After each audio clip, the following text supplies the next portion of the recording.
ಮೊದಲನೇದಾಗಿ ಶಿಕ್ಷಣ ಕ್ಷೇತ್ರವನ್ನು ನಾವು ನೋಡುವಂಥದ್ದಾದರೆ ವಿದ್ಯಾರ್ಥಿಗಳಿಗೆ ಮೊದಲೆರಡು ವಾರ ಅತ್ಯುತ್ತಮ ಶುಭ ಫಲಗಳನ್ನು ನೋಡ್ತೀರಾ ಅಂತಲೇ ಹೇಳ್ಬೋದು. ನಿರಂತರ ಏಕಾಗ್ರತೆಯಿಂದ ನಿಮ್ಮ ವಿದ್ಯಾಭ್ಯಾಸದಲ್ಲಿ ಏಳಿಗೆಯನ್ನು ನೀವು ನೋಡ್ತೀರಾ ಅಂತಲೇ ಹೇಳ್ಬೋದು. ಇನ್ನು ಹೊರ ಪ್ರದೇಶದಲ್ಲಿ ವಾಸಿಸ್ತಾ ಇರುವಂತಹ ವಿದ್ಯಾರ್ಥಿಗಳಿಗೆ ವಿಷಯಗಳು ಸ್ವಲ್ಪ ಕಠಿಣವಾಗಬಹುದು. ಸೊ ಆದ್ದರಿಂದ ನಿಮ್ಮ ಗುರುಗಳ ಸಲಹೆ ಮತ್ತು ಸಹಕಾರವನ್ನು ಪಡೆಯುವಂಥದ್ದು ನಿಮಗಿಲ್ಲಿ ಸಹಾಯಕವಾಗಿದೆ ಅಂತಲೇ ಹೇಳ್ಬೋದು.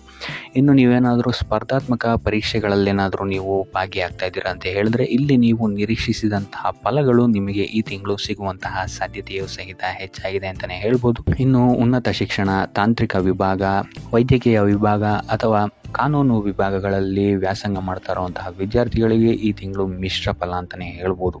ಸೊ ಟೋಟಲ್ ಆಗಿ ನೋಡುವಂಥದ್ದಾದರೆ ಈ ತಿಂಗಳು ವಿದ್ಯಾರ್ಥಿಗಳಿಗೆ ಮಿಶ್ರ ಫಲ ಅಂತಲೇ ಹೇಳ್ಬೋದು. ಇನ್ನು ಕುಟುಂಬ ವಿಚಾರಕ್ಕೆ ಬರುವಂಥದ್ದಾದರೆ ಕುಟುಂಬ ವಿಚಾರದಲ್ಲಿ ಈ ತಿಂಗಳು ನಿಮಗೆ ಉತ್ತಮವಾದಂತಹ ಫಲಗಳಿದೆ ಅಂತಲೇ ಹೇಳ್ಬೋದು. ಸೊ ಶಾಂತಿ ಸಂತೋಷಗಳು ನಿಮ್ಮ ಮನೆಯಲ್ಲಿ ಈ ತಿಂಗಳು ನೆಲೆಸಿರುತ್ತೆ ಅಂತಲೇ ಹೇಳ್ಬೋದು. ಸೊ ಇದರಿಂದಾಗಿ ಇಲ್ಲಿ ನಿಮ್ಮ ಕುಟುಂಬ ಸದಸ್ಯರ ಸಹಕಾರವೂ ಸಹಿತ ನಿಮಗೆ ಇಲ್ಲಿ ಹೆಚ್ಚಾಗಿ ಸಿಗುತ್ತೆ ಈ ತಿಂಗಳು ಅಂತ ಹೇಳ್ಬೋದು. ಸೊ ಇದರಿಂದಾಗಿ ನಿಮ್ಮ ನಡುವಿನ ಬಾಂಧವ್ಯವೂ ಸಹಿತ ಇಲ್ಲಿ ಹೆಚ್ಚಾಗುತ್ತೆ ಅಂತಲೇ ಹೇಳ್ಬೋದು. ಇಲ್ಲಿ ಕೆಲವೊಬ್ಬರಿಗೆ ಕೆಲಸದ ವಿಚಾರವಾಗಿ ಮನೆಯಿಂದ ದೂರ ಉಳಿಯಬೇಕಾದಂತಹ ಪರಿಸ್ಥಿತಿಗಳು ಸಹಿತ ಇಲ್ಲಿ ಬರಬಹುದು. ಆದರೆ ಇದಕ್ಕೆ ತಲೆ ಕೆಡಿಸ್ಕೊಳ್ಳುವಂತಹ ಅವಶ್ಯಕತೆ ಇಲ್ಲ. ಇಲ್ಲಿ ನಿಮಗೆ ಫ್ಯೂಚರ್ಗೆ ಇದು ಉತ್ತಮವಾಗಿರುತ್ತೆ ಅಂತಲೇ ಹೇಳ್ಬೋದು. ಇನ್ನು ಇದುವರೆಗೂ ಏನಾದರೂ ನಿಮ್ಮ ಕೌಟುಂಬಿಕ ವಿಚಾರದಲ್ಲಿ ವಾದ ವಿವಾದಗಳೇನಾದರೂ ಇದ್ರೂ ಸಹಿತ ಇಲ್ಲಿ ನಿಮಗೆ ಹಂತ ಹಂತವಾಗಿ ಈ ತಿಂಗಳು ಇದು ಬಗೆಹರಿಯುತ್ತೆ ಅಂತಲೇ ಹೇಳ್ಬೋದು. ಸೊ ಆದಷ್ಟು ಈ ತಿಂಗಳು ನಿಮ್ಮ ಹಿತಶತ್ರುಗಳಿಂದ ಆದಷ್ಟು ದೂರ ಇರುವಂಥದ್ದು ಉತ್ತಮವಾಗಿರುತ್ತೆ. ಇಲ್ಲ ಅಂತ ಹೇಳಿದ್ರೆ ನಿಮ್ಮ ಪ್ರೀತಿಯ ಸಂಬಂಧಕ್ಕೆ ಇಲ್ಲಿ ಏನಾದರೂ ತಪ್ಪು ತಿಳುವಳಿಕೆ ಆಗುವಂತಹ ಪ್ರಸಂಗಗಳನ್ನು ಇವರು ನಿರ್ಮಿಸ್ಬೋದು ಅಂತಲೇ ಹೇಳ್ಬೋದು. ಸೊ ಆದ್ದರಿಂದ ಎಚ್ಚರಿಕೆ ವಹಿಸುವಂಥದ್ದು ಉತ್ತಮವಾಗಿರುತ್ತೆ. ನಿಕಟ ಸಂಬಂಧಿಗಳಿಂದ ಈ ತಿಂಗಳು ನೀವು ಸ್ವಲ್ಪ ಚರ್ಚೆಗಳನ್ನು ಸಹಿತ ಮಾಡ್ತೀರಾ ಅಂತಲೇ ಹೇಳ್ಬೋದು. ಸೊ ಆದ್ದರಿಂದ ಈ ತಿಂಗಳು ನೀವು ನಿಮ್ಮ ಮನೋಧರ್ಮ ಮತ್ತು ನಿಮ್ಮ ಕೋಪವನ್ನು ಸ್ವಲ್ಪ ನಿಯಂತ್ರಿಸುವಂಥದ್ದು ಉತ್ತಮವಾಗಿರುತ್ತೆ.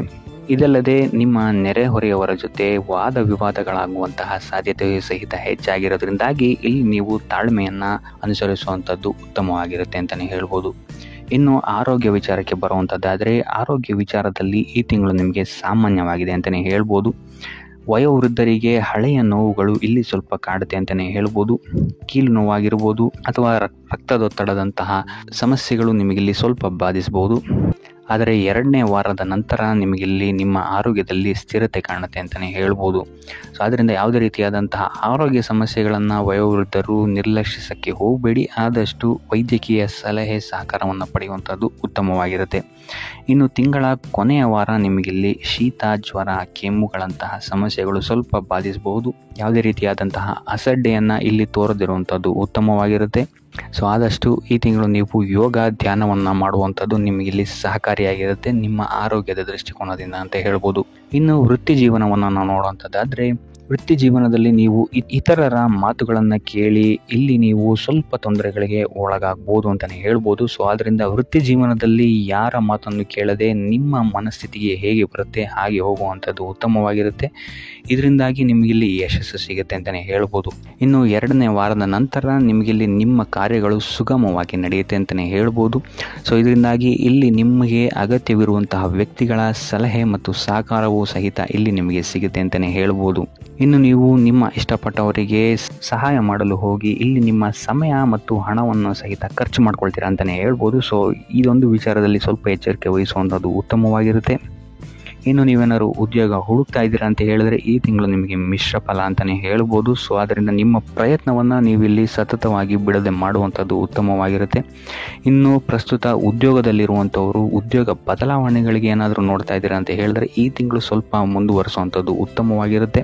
ಇಲ್ಲ ಅಂತ ಹೇಳಿದ್ರೆ ಆತುರದ ನಿರ್ಧಾರಗಳಿಂದ ಇಲ್ಲಿ ಸ್ವಲ್ಪ ಕೈ ಸುಟ್ಕೊಳ್ಳುವಂತಹ ಸಾಧ್ಯತೆಗಳಿದೆ ಅಂತಲೇ ಹೇಳ್ಬೋದು. ಇನ್ನು ನಿಮ್ಮ ಮಾತಿನ ಮೇಲೆ ಸ್ವಲ್ಪ ಗಮನ ಇಡುವಂಥದ್ದು ಉತ್ತಮವಾಗಿರುತ್ತೆ ನಿಮ್ಮ ವೃತ್ತಿ ಕ್ಷೇತ್ರದಲ್ಲಿ. ಇಲ್ಲ ಅಂತ ಹೇಳಿದ್ರೆ ಇಲ್ಲಿ ಇದು ನಿಮಗೆ ನಿಮ್ಮ ಗೌರವವನ್ನು ಕಳೆದುಕೊಳ್ಳುವಂತಹ ಸಾಧ್ಯತೆಯನ್ನು ಸಹಿತ ಇದು ನಿಮಗೆ ತಂದೊಡ್ಡಬಹುದು. ಸೊ ಆದ್ದರಿಂದ ನಿಮ್ಮ ಮಾತಿನ ಮೇಲೆ ಎಚ್ಚರಿಕೆ ಇರಲಿ. ಇಲ್ಲ ಅಂತ ಹೇಳಿದ್ರೆ ಇಲ್ಲಿ ನಿಮಗೆ ಸುಮ್ಮನೆ ಆರೋಪಗಳು ಬರಬಹುದಾದಂತಹ ಸಾಧ್ಯತೆ ಇದೆ ಅಂತಲೇ ಹೇಳ್ಬೋದು.